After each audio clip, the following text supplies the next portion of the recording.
Into the next topic, which is Henneman principle or size principle.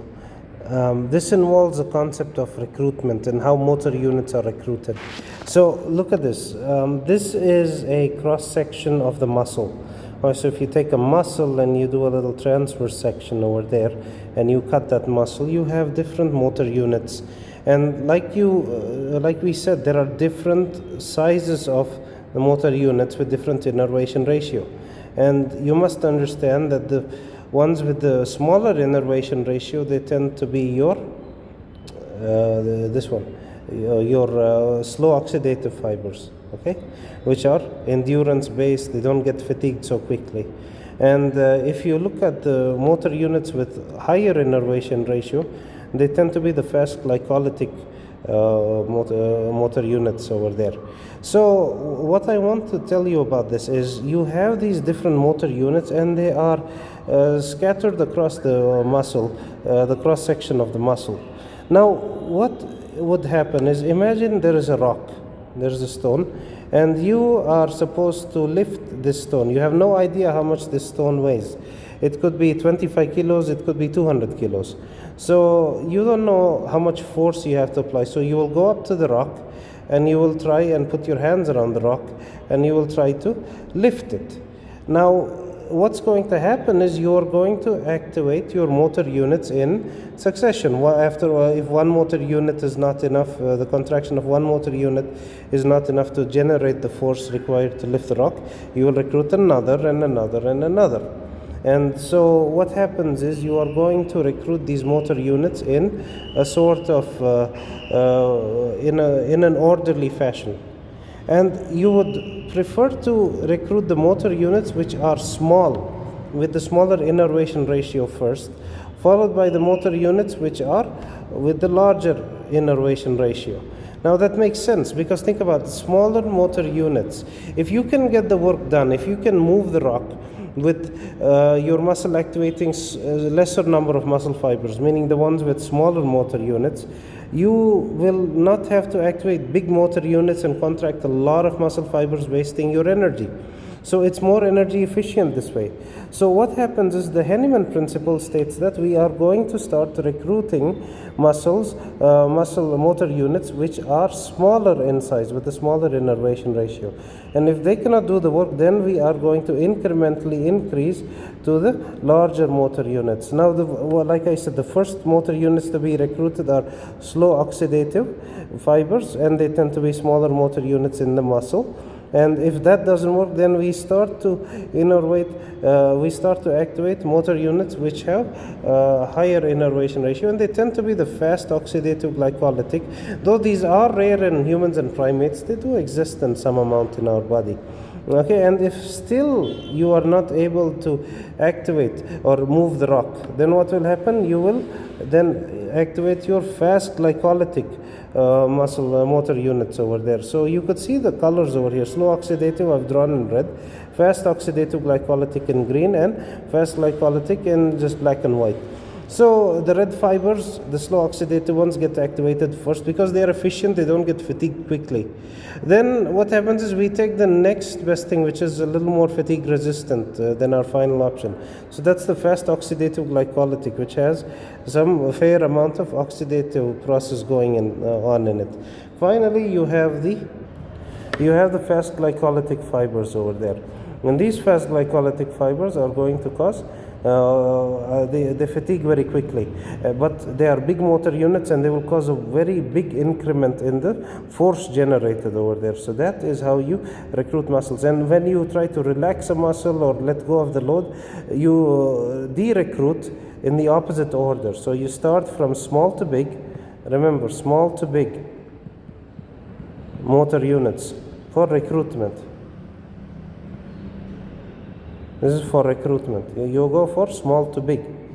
And if you are de-recruiting, meaning relaxing the muscle now, you're going from big to small, meaning in the reverse order, like you're rewinding a cassette, if any of you are old enough to remember what those are with the VCR sets. Okay, then another thing I'd like to talk about is the muscle twitch. the simple muscle twitch and how it looks in a slow muscle fiber in this example that I've got over here. So if we were able to take a muscle fiber and we were able to put it in a sort of medium which allows me to measure its, I just suspend it and I have a setup that can measure the force generated over here with some machine, and it's tied over here.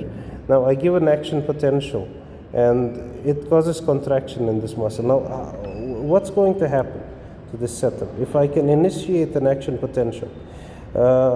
Usually you could think of it like taking a frog's muscle, like the leg muscle, the gastrocnemius muscle of a frog. Usually that's what we take in these various experiments, which we'll talk about some other time. Now the point is, we have a nerve and we have a muscle, imagine, and I cause an action potential to develop in the alpha motor neuron, and now we are able to activate a single muscle fiber. Right? So what's going to happen now? How is it going to look? Well, here on the y-axis we have force of contraction. Right? So you go higher and you get more force of contraction, and on the x-axis in this graph we have time. So the force of contraction refers to the force or the tension generated in the muscle as it shortens, which is picked up by that machine, the mechanical setup that we have. So if you look over here, first of all, it starts with us applying a stimulus to the muscle. So when we apply a stimulus to the muscle and cause action potential, you use an electrode to activate it, you get an action potential at this time 0 over here. So then there's going to be some time for the action potential to go down the nerve and then release acetylcholine, and then the end plate potential forming, followed by the T tubule, L tubule activity, and then the cross bridge cycling to form. And this was done in our excitation contraction chapter. So that'll take some time before you see any movement or development of tension. So that period between the stimulus applied to the initiation of contraction and the development of tension is your latent period over here, the latent period. Okay, so between 0 to 10 milliseconds in this graph.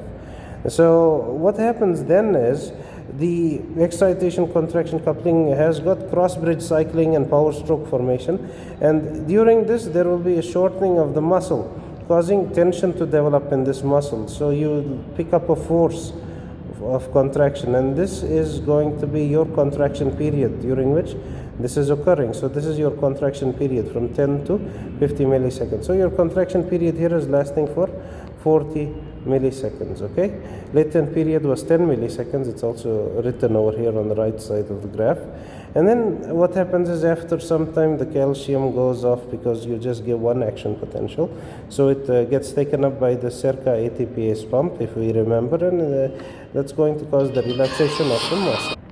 So what happens is, relaxation happens because of circa ATPase pump activity, which takes the calcium back into the L tubules, causing relaxation, and that requires 50 milliseconds. So it happens between 50 milliseconds to 100 milliseconds duration over here.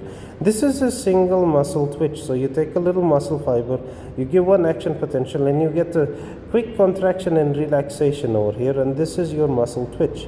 Now what's going to happen is there are some differences. This is just in the setup of a single muscle. What if we take an entire muscle and we look at what's going to happen, how much force is generated in the muscle? Okay, when I give action potential at different rates. So we will discuss this now. Now look, I'm going to I have another graph here with the y-axis having force of contraction and the x-axis showing time, and also in red I'm going to draw action potential when I apply action potential to the neurons. So there is a neuron and there is an electrode, and I can cause action potential. So let's just draw this setup again in a better way.